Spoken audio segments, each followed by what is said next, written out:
Labuan Batu ini kan hampir 200-an hektar luasnya ya. Iya. Yang dari sejak zaman Belanda dulu, kemari Belanda kan salah satunya karena perkebunan, karena daerah ini luas kan. Mulai dari daerah pesisir ada, perbukitan ada, lengkaplah kita. Perkebunan ada. Ini kan potensi besar sungguhnya sejak zaman dulu. Harusnya ini dielaborasi lebih jauh. Karena biasanya daerah pinggiran sungai itu pasti makmur biasanya. Kita lihat di negara-negara lain kan, kalau di Hong Kong itu berapa maju kan, Siangkang, itu asal dari bahasa Cina Siangkang. Siangkang itu daerah dekat pesisir. Kuala Lumpur, lumpurnya kan, Singapura, daerah pesisir. Tapi kenapa kita ada Sungai Bila, Sungai Barumun, sungai apa di Labur lagi juga kan, 3 sungai besar ini, Sungai Kualu. Tapi mengapa ini belum bisa menghasilkan sejahtera buat masyarakat? Masih terus kalau musim hujan banjir, macam teror banjir. Ini potensi besar kalau kemudian bisa pertanian terintegrasi dengan perkebunan, peternakan. Kita sedih setiap mau hari raya haji, daerah harus sibuk semua mencari lembu, kekurangan lembu, beli lembu entah dari mana, daerah lain. Kebutuhan ikan begitu juga, ikan nila, ikan mas, ikan lele, ayam potong begitu juga, sayur mayur begitu juga, telur begitu juga. Kalau disatukanlah ini kan, daerah mana yang menjadi pusat tanaman atau pusat ternak, daerah mana saja dia, mulai dari lembu, kambing, daerah mana lagi yang pusat untuk buah-buahan. Saya pernah satu kali acara silaturahmi di salah satu desa. Saya kaget karena masyarakat sana ngomong sendiri, Pak, kami biasanya Pak menjual sirsak ke Malaysia Pak, katanya. Wah, sirsak, berarti Bapak sudah mengekspor. Aku bilang kan, iya. Tolonglah Bapak, minta bantu pula, tolong Bapak carikan Pak, di mana lagi. Bila pun sampai ke Aceh kita beli sirsak, karena orang Malaysia minta banyak katanya. Dan mereka juga sangat butuh daging kambing domba katanya. Inilah. Artinya masyarakat kita justru sudah terbiasa menjadi pelaku ekonomi yang produktif. Kenapa tidak didukung gitu kan? Kalau misalnya di dekat desa situ dibuat sentral kebun sirsak. Nah sekarang kita dalam punya kebun nanas, tapi juga tidak dieksplorasi lebih jauh. Bisa diekspor ke Malaysia, jamu Labuan Bilik kan, daerah kebun nanas. Nah disitulah dia, menurut saya potensinya besar, potensi perkebunan, peternakan dan pertanian. Ini harus buat terintegrasi. Pakannya cukup, berapa banyak pelepas sawit tuh. Dan satu lagi potensi lidi sawit. Ini luar biasa Labuan Batu ini. Kenapa? Saya keliling-keliling desa sering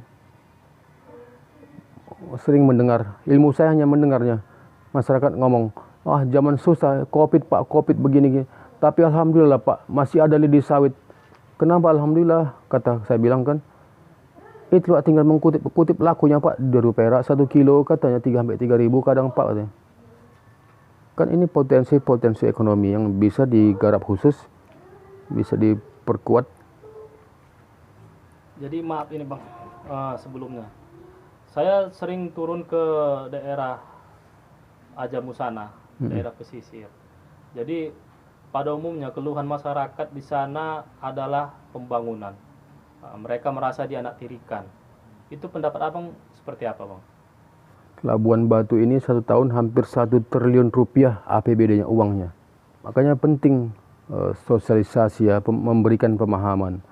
Harusnya di zaman canggih seperti sekarang ini tidak menjadi kendala sosialisasi itu. Bisa dengan cepat, bisa dengan mudah membuat masyarakat paham. Apa yang perlu dipahamkan? Yaitu tadi mulai dari dana 1 triliun itu kemana aja uangnya, untuk apa aja. Daerah pesisir itu apa aja nanti yang tahun ini mau dibangun misalnya kan, pasti bisa cepat tahu. Saya tahu kan dari sana selalu jalan rusak, terutama di depan pabrik PTPN 4 Ajamu itu kan, jalan tak dibangun-bangun. Banyak anggota dewan dari ini Pak, dari partai ini banyak, tapi begini jalan kami katanya. kalau untuk potensi lautnya bang, Labuhan Batu ini bang, Nah, itu satu lagi. Itu juga potensi yang besar. Dengan apa dasar sejarah. Kita lihat dulu potensi lautnya dulu kan. Pesisir kita ini dulu ada sampai kantor bea cukai itu ada di daerah kita, di Labuan Bilik. Itu kan membuktikan, bukti sejarah ya. Ada bea cukai, ada kantor pos Labuan Bilik itu. Kenapa mati dibiarkan?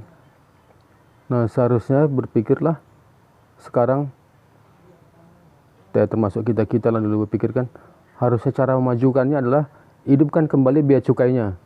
Jadi tidak hasil ikan tangkap nelayan itu tidak lari ke Panipahan, karena di Panipahan yang ada bea cukai. Saya dulu tahunya karena mendengar juga. Oh Pak, kata masyarakat, dulu Pak, macam Singapurnya Pak, apa dulu? Apa Panipahan itu Pak, orang dari mana-mana datang kemari Pak. Orang dari hulu, dari Gunung Tua Pak, buktinya banyak marga Rahab, Nasution dari Tapsel di sini, orang pantai ini Pak. Karena kemari pula semua orang Pak, mengapai menjadi buruh angkut, katanya mendapat cari duit. Kan itu bukti hidup perekonomian kan, menjadi buruh angkutnya orang itu. Nah, bea cukai harus dihidupkan. Tempat pelelangan ikan yang tujuannya untuk menjamin harga ikan supaya tidak terjerat para tengkulak kan. Untuk pasokan ikan Labuhan Batu itu yang dikenal orang dari Panipahan. Nah, itu juga saya sebagai orang Labura nih bang ya. Padahal ikannya di Labuan Bilik tuh. Saya orang Labura, saya sering keliling-keliling. Saya suka keliling-keliling. Memang di lapangannya seperti itu saya dengar gitu. Ikannya dari sini, kenapa yang dikenal orang Panipahan? Nah, betul itu, betul Pak Rujung. Kan miris kita mendengarnya kan. Iya. Serupa kalau di Labura itu ada namanya ledong. Ikannya dari ledong ini kan orang Tanjung Balenya. Tanjung Balik. Hampir sama itu. PR besar lah untuk Pemkap. Kan. Padinya juga beras ledong, coba yang punya beras apa? Dari kesiantar jadi dijual orang itu kan. Iya. Jalannya semakin hancur.